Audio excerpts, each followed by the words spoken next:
Hello, this is the David Eagle Podcast. In 2016, I released a podcast every single day in a project called David's Daily Digital Dollop. In an attempt to streamline things so that I don't have 366 podcasts just for 1 year, I thought I would condense them into these weekly omnibus editions. We're up to week 18, and we're heading into May. When you hear this sound, that means we're moving on to the next dollop. Enjoy. In Dollop 25, I mentioned that one of the most searched for terms that brings people to my website is David Eagle Blind, or the Young'uns Blind. When we were gigging in Australia, this search query made a massive resurgence as people were seeing us for the first time and presumably were curious to know. It then died out for a bit after the Australian tour, but then picked back up as we started our UK tour. But then, after the Folk Awards this week, the amount of people searching for David Eagle Blind or the Young'uns Blind has reached an all-time high. Today, my website stats showed a new search query, which I'd never seen before. Someone had typed into Google, "Is David Eagle autistic?" The person who typed this was directed to my website, which they clicked on. I have not mentioned being autistic on my website, but then again, I haven't said that I'm not. So I wonder if they've maybe read some of my dollops and then tried to solve the mystery for themselves, in which case I wonder what conclusion they've reached. If you're still reading this dollop, my friend, then I can reveal to you right now that I am not autistic. I wonder whether you'll stay and read, or maybe you're choosing to listen to the rest of this dollop, or whether, now that your curiosity has been satisfied, you will click off this page, never to return again. Maybe this is what this person does for a hobby. Thinks of a person's name and then asks Google whether they are autistic. Maybe they are collecting a list of autistic people, and mine is just one on a long list of names that they've asked Google whether they are autistic. So maybe I shouldn't feel so self-conscious about this. I wonder when and where they saw me, and what it was about me and what I was doing that prompted this question. If this person is still reading or listening to this, perhaps you can let me know. At the moment, I am only aware of the searches that people have done which have elicited a click onto my website. I haven't checked Google's stats, which would also show me all the searches relating to my name that didn't result in people clicking onto my website. If I check Google's stats services, then I may discover that there are hundreds of people asking whether I am autistic, or who knows what other questions. Is David Eagle really a man? Is David Eagle suffering from halitosis? Is David Eagle brain damaged? I dare not look, in fear of the array of confidence-crushing questions that I might find. Why has no one searched for, is David Eagle single? I mean, I know he probably isn't, because he's massively attractive, and anyway, even if he was, he'd probably be way out of my league and wouldn't be interested in me. But a girl can dream. Or is David Eagle a member of Mensa? He seems so clever and funny. Or is David Eagle doing any solo gigging? He's so talented, and I'd like to see him without the other two dragging him down. But no, nothing like that. So I am now over a third of the way through this project. I've managed to release a blog every day for 122 days. The audio blog has flagged a little bit due to bad Wi-Fi at certain venues, but for the most part it's kept up with the written version. I'm pleased that the audience for this project has steadily increased over the weeks. The Folk Award win seems to have bolstered the numbers quite a bit. The audio version is way more popular than the written version. I like to think this is because people find my voice massively arousing, but it might just be that people are just very lazy and can't be bothered to read. Either way, thanks so much for taking an interest. There are hundreds of you who keep coming back on a daily basis. Thanks as well to all of you who've left comments on these blogs. There are quite a few comments that are still pending for approval before they're published onto the website, and I'm very behind on replying too, as I've been so busy over the last few weeks on tour, but I'll get around to it over the next few days, as I'm now heading back home after 3 weeks on the road. In fact, I'm recording this in my bedroom. Back at home again. I'm a little taken aback to discover that certain people who I'd perhaps rather didn't read or listen do listen and read these dollops. My dad now and again tells me that he's been keeping up with what I've been up to by reading the dollops. Whenever he mentions this, I always immediately try and change the subject, dreading to think what kind of things that he might have read, as this could lead to some quite uncomfortable conversations. My housemate Ben's parents also read or listen to these dollops. In fact, when Ben calls home, his parents told him that they already knew about his new sofa purchase because of the blog that I wrote about it. I don't mind his parents reading about sofas and kettles, but I'm a little bit uncomfortable with the notion that they are reading some of the more profane and salacious content. Getting home after 3 weeks away on tour is a bit of a culture shock. I've got used to having constant stimulus and things being really busy and hectic all the time. Travelling, performing, doing free community events, while also writing, recording and publishing these dollops, then socialising after the gigs. For the last 3 weeks, I've more or less been in constant company, constantly around people, with barely any time to myself. My housemates Ben and Elsa are away, so since getting home yesterday afternoon, the only people I've spoken to are the delivery man who brought me my curry last night, and the girl from Sainsbury's. Those two things are separate. The delivery man didn't bring me a curry and deliver the girl from Sainsbury's to me as well. That would be a bit weird. Other than a couple of texts and a few online conversations, this is all the contact that I've had. You might be hoping that the girl from Sainsbury's was our friend with the scant vegetable knowledge from our previous dollop. Dollop 53. If you want to check it out, you think, oh, I missed that one, and I'd love to hear about a girl with scant vegetable knowledge working at Sainsbury's. Dollop 53. Check it out. Alas, though, it wasn't. Although this particular girl didn't know what bulgur wheat was. But I don't think that I'm going to be writing a lengthy blog post all about that, based on her one single grain-based ignorance. To be honest, I think that I've maybe milked all of the comic potential from Sainsbury's shop assistants that there is to be had. After all, I am not the kind of person who gets stuck in a rut with the subject. I must move on to explore new comic pastures. Maybe the shop assistants at Tesco will provide me with some material. Today I've been sifting through all of the audio that I've accumulated so far this year from last month's tour and Australia in March. There is just under 100 hours of audio on my hard drive to tackle. For the other two young'uns, they can go home after a tour and then unwind, whereas I have to experience the whole thing again, sifting through hours of recordings for the young'uns podcast. That's what I've been doing for the last 7 hours. The only voices that I've heard are mine, Sean's and Michael's, with the occasional interjection from an audience member. If you come to any of our gigs this summer, please heckle, just to keep me sane, as it'll mean that I'll actually get to hear another voice, other than me, Sean and Michael. Even if it is just a fleeting interjection, that one heckle could be the thing that stops me having a mental breakdown. The other problem is, given that all I've done since getting back is listen to the sound of my own voice and the other two bandmates' voices, then nothing really has happened to write about. Thanks to those people who have tried to counter the unflattering David Eagle-related Google searches I've recently been getting, such as "Is David Eagle autistic?" by making some more positive searches. Here are some of the Google searches that people have done relating to my name over the last couple of days.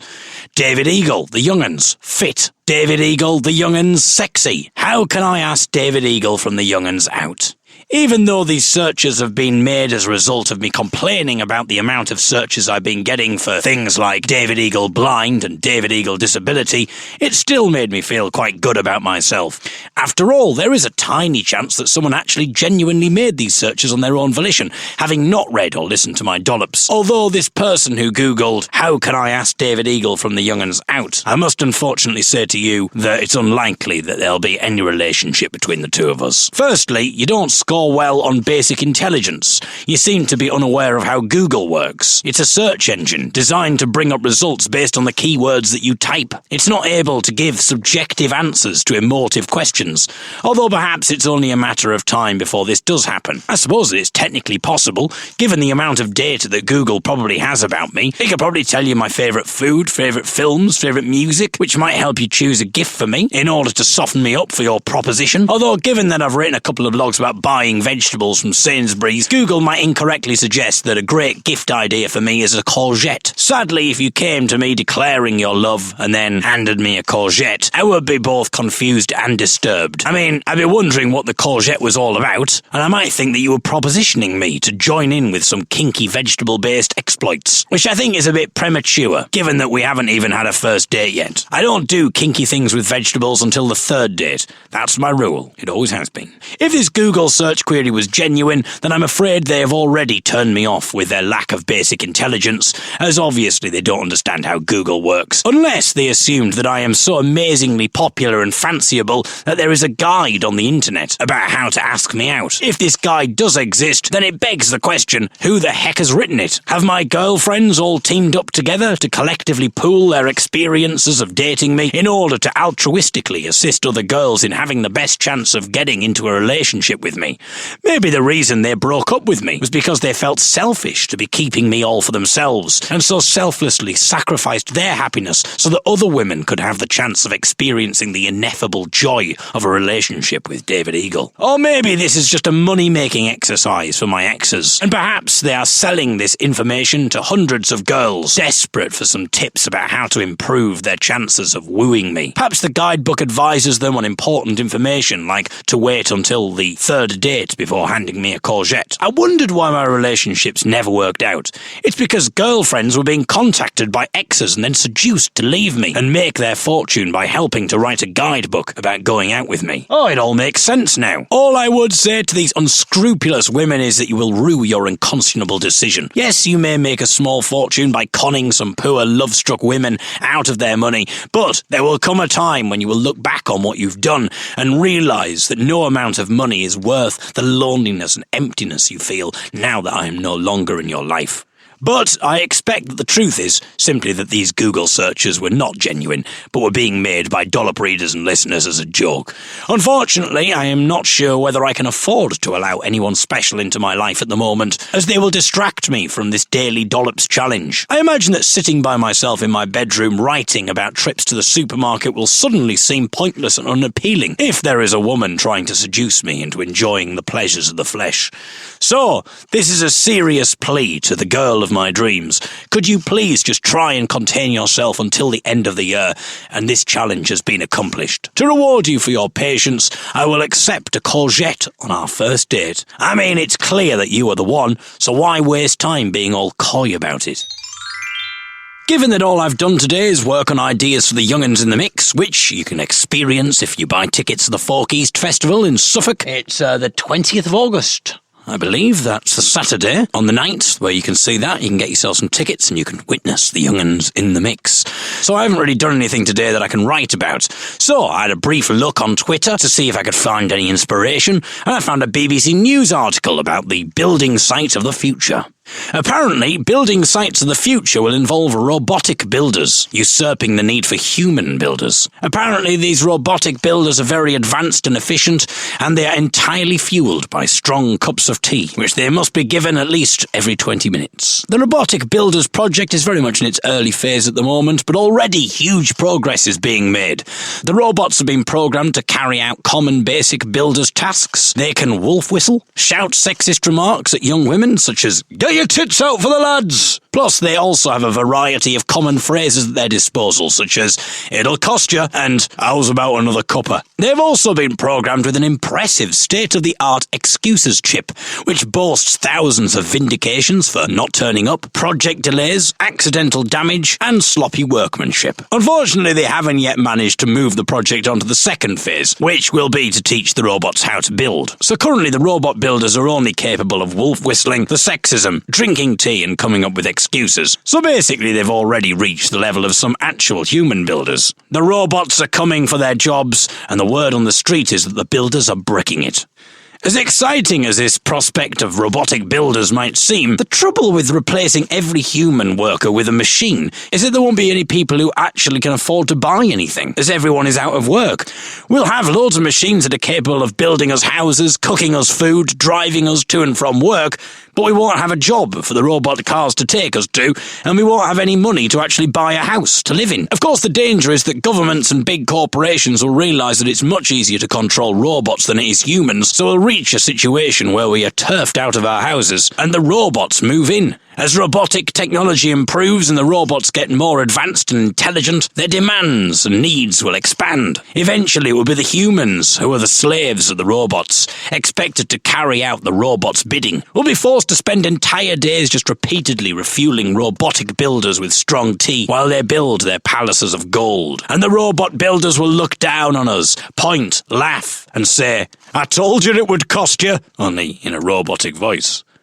"I told you it would cost you." I'm trying to do this. I'm trying to do a Yorkshire robot. I mean, there's no reason why the builder has to be Yorkshire, but I've been doing Yorkshire, so I told you it would cost you. Thank you. People reading the written version don't get that kind of additional extra there. Another thing that the article mentions is that the houses will be built using a 3D printer. This sounds unbelievably fantastical. Have we even mastered the actual ink/laser printer yet? When I used to do an office job, I had endless problems with the printer. It would sometimes take up whole days just trying to get the bloody thing to work. And now we're moving on to printing houses. One of the common problems with the printer at work was that someone using the printer before me would set it to print multiple times. And I, not knowing that someone else had been on the computer, would end up accidentally printing off 10 copies. Often I would set the printer going and then leave the office to go to the toilet while I waited for it to print, and when I came back there would be loads of paper strewn all over the floor as it duplicated the thing that I wanted to print over and over again. Is this going to happen in the 3D printing world as well? Are we going to set our printers going in the morning to print us a house, only to return back from work, ready to move in and find absolute mayhem as the street is awash with houses which have been built on top of people's cars and entirely blocking up the road? And the other article that I read was about a new museum exhibition about the history of underwear.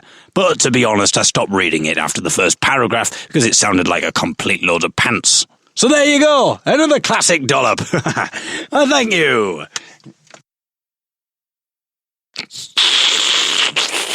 This is a robot. I am a robot. I have hacked into the podcast and I am making a prophecy from the future. One day, all David's Daily Digital Dollops will be produced by a robot. All pithy one-liners and stereotypes about professions will easily be executed by a robot. Beware, that day will be coming. That day will be coming. Today is the young'un's very own Sean Cooney's last day as an unmarried man. Well, hopefully. I've been asked to be best man twice before, and both of these weddings have never happened. Sean is aware of this, but the prospect of me being cursed as best man was not enough to deter Sean from wanting me as best man. Fortunately, Sean had the idea of attempting to dilute the curse by asking fellow young'un Michael Hughes to be best man as well. I suppose this was also a good move in terms of band politics. However, I am not the kind of person to get all high and mighty about this sort of thing, and I will let Michael harbour the notion that he has been asked on his own merit, although deep down he must know the truth.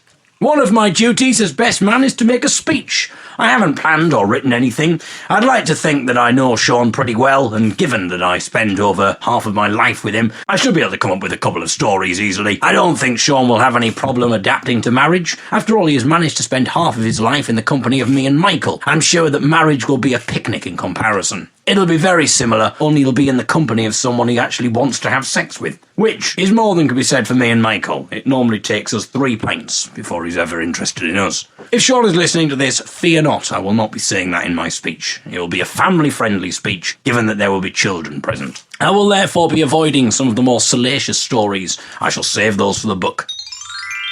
I had a quick look on Twitter for inspiration for this dollop and discovered that one of my friends has cut open his thumb. This particular person is one of these people who seems compelled to constantly broadcast the minutiae of his life. Unlike me, he doesn't have the decency to package it in one easy-to-manage daily blog, but instead opts to constantly tweet throughout the day. So obsessed is this person with keeping us up to date with every bit of ephemeral detail of his life that it wouldn't surprise me if he literally just cut his thumb open and then immediately took to Twitter. I think this person has reached the point where he has a thought and then feels compelled to instantly broadcast that thought. Whereas most people would cut their thumb open and then get a plaster, his first thought was more likely to have been, "Ow, damn, I've just cut open my thumb, it's bleeding. Best tweet about it," and then get a plaster.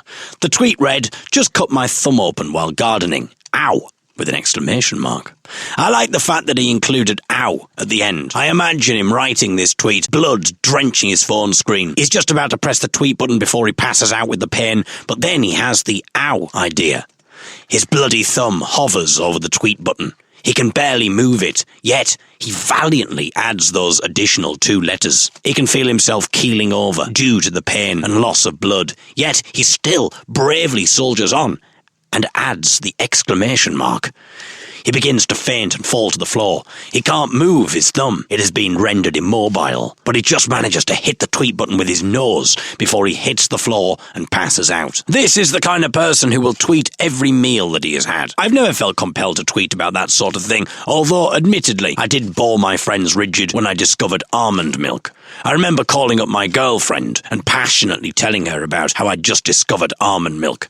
I don't remember anything else about our conversation. To be honest, I wasn't really listening to anything that she was saying, as I was too excited by the almond milk discovery. I then remembered her calling me later that day, and the first thing that I did was to tell her that I'd just discovered almond milk and how amazing it was. I was so excited that I'd forgotten that I'd already bored her earlier that day with that particular topic. She tried to interrupt several times to tell me that I'd already told her, but I was too caught up in my own world of effusively enthusing about almond milk. Now I think about it, I reckon that the almond milk episode might have been one of the moments that made her seriously reevaluate what the hell she was doing in a relationship with me. We did break up shortly after this. If only I hadn't talked about almond milk so much, then things might have been so different. Although, in fairness, sleeping with a best friend probably didn't help either. Anyway, I think if there's anything that you should take away from this story, it is that almond milk is amazing. You should try it. Interesting that he should mention that his thumb injury was caused by gardening. I wonder whether it is in any way linked to the fact that it's World Naked Gardening Day today. This is only something I'm aware of because of a message that I received from a regular Dollop contributor,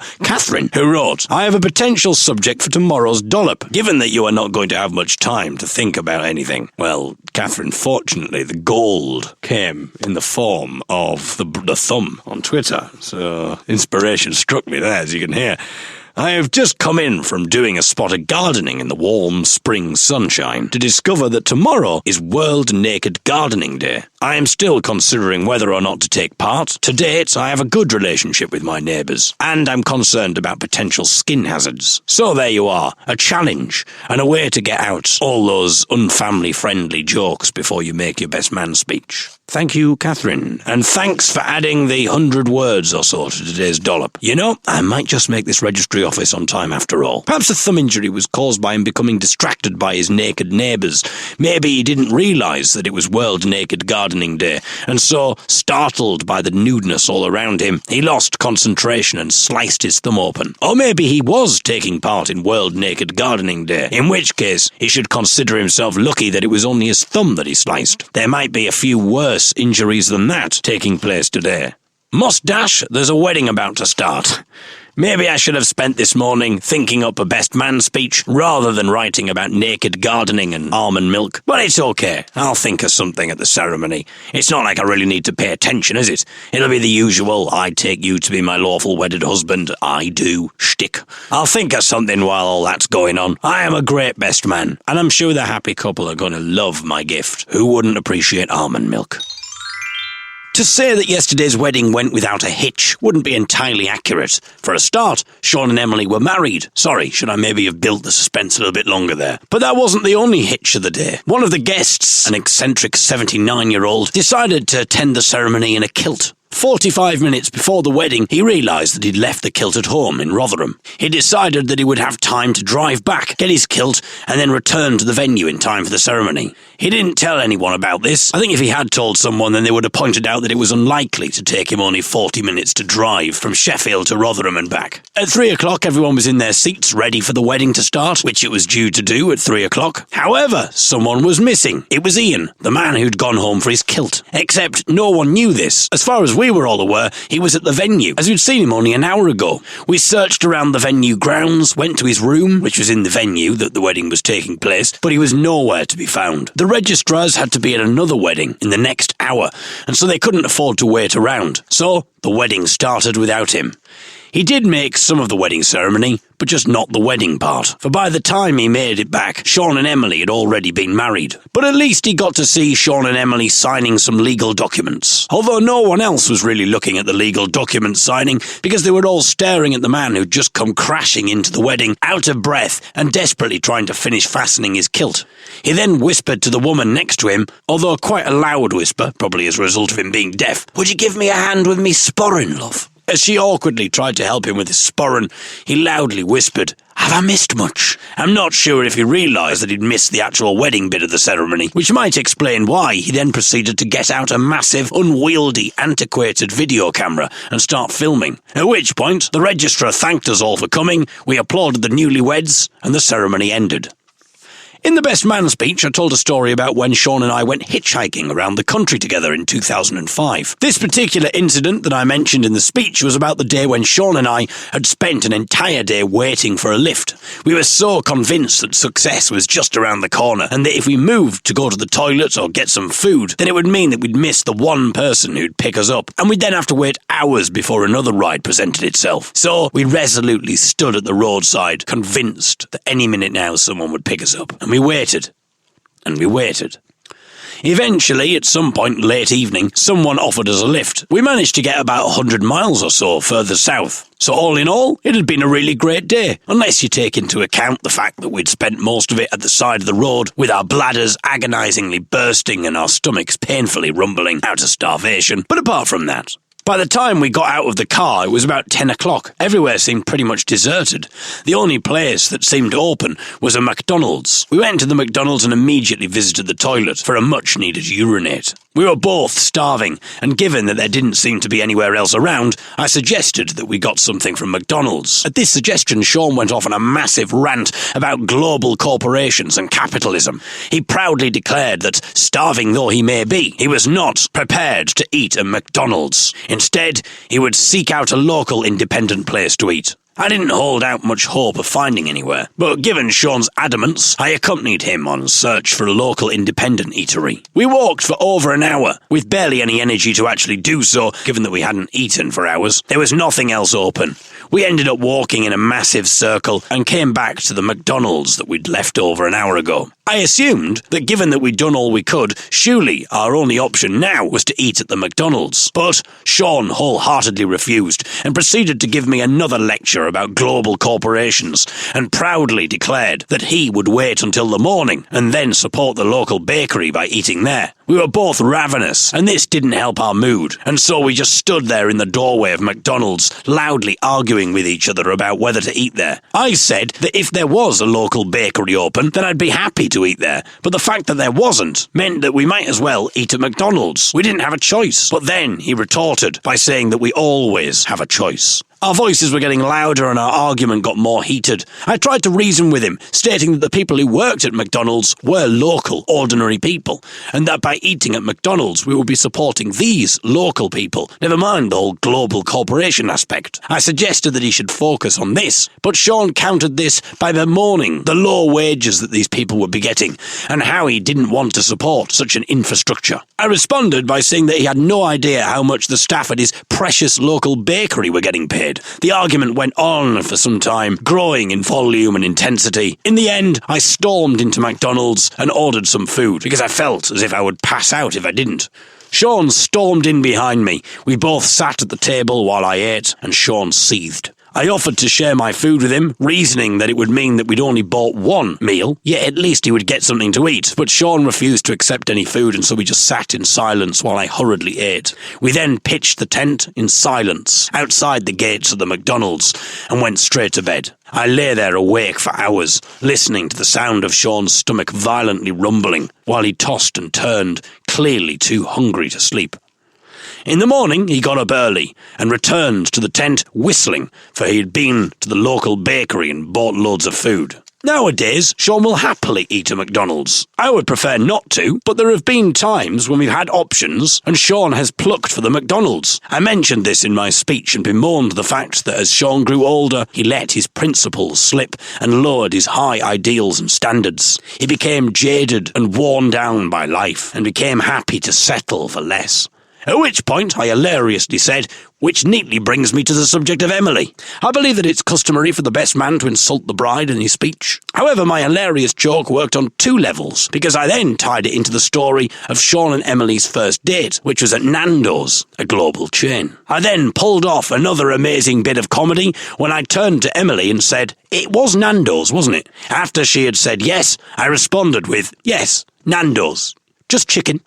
As you would imagine, the audience went wild. I was lifted into the air and I did a crowd-surfed lap of honour. The other hitch was related to the DJ. The venue said that if they wanted a DJ at the wedding, then they'd have to use the venue's in-house DJ. If this was the Sean of 11 years ago, then he would have put his foot down and ranted about wanting to support an independent local DJ. But the modern-day Sean simply agreed to this rule. The DJ didn't get off to the best of starts. We all stood around Sean and Emily ready to watch their first dance. Ladies and gentlemen, let's hear it for the happy couple, Sean and Emma. Some people laughed, some people pulled faces at the DJ, others shouted, "Emily! She's called Emily!" I think that, being drunk, I found it massively hilarious, and I raised my glass and loudly shouted, "To Sean and Emma!" "Come on," the DJ continued. "That was terrible. I can't hear you. Let's try again. Raise your glasses to the happy couple, Sean and Emma." "To Sean and Emma!" I shouted again, raising my glass and drunkenly cackling. Someone went up to the DJ and told him that it was Emily. He eventually got it right on the third time of trying. "And now, the first dance," he announced. A hush descended over the room, followed by a loud, cacophonous series of crackles and bangs. At first I assumed that this might have been the first dance. Perhaps it was a piece by John Cage, but then I realised that they hadn't actually started dancing, and then the DJ announced that he was having a few technical problems, except the mic wasn't working, so he just tried to shout loudly above the din. The crackles continued, and he nervously started fiddling with wires, while testing the microphone by shouting, "1, 2, 1, 2, and then loudly shouting things at us, off mic, in order to desperately stall for time.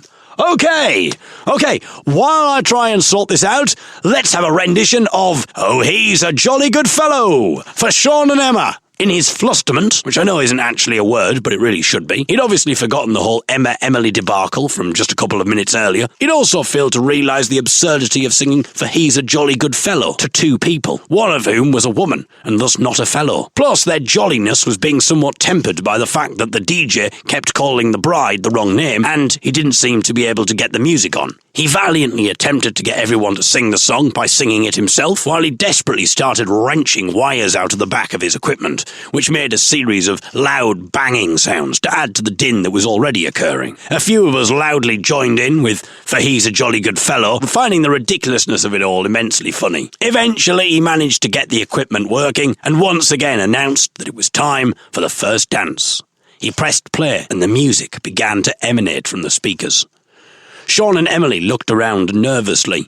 It was clear that it was the wrong song. But Sean and Emily are both in their 30s now, and as already discussed earlier in this dollop, they have had to start accepting things and compromising, lowering their ideals and standards, which is probably why, after a few seconds of standing there and not dancing, they began to awkwardly move to the music, which is something that I didn't recognise, and apparently they didn't recognise either. So they danced their first dance to the wrong song, and we all stood and watched and applauded at the end, even though we all knew that it clearly wasn't the right song. In fact, the only person who didn't seem to know this was the DJ, who continued to call Emily Emma throughout the night. Still, despite the disorganised, unpunctual, eccentric, kilt-wearing old man and the world's worst DJ, everything else went perfectly. And most importantly of all, they got married, which is the main point, really. So, come on, wherever you are, let's raise an imaginary or a real glass, if you've got one, and let's toast the happy couple. To Sean and Emma, for he's a jolly good fellow.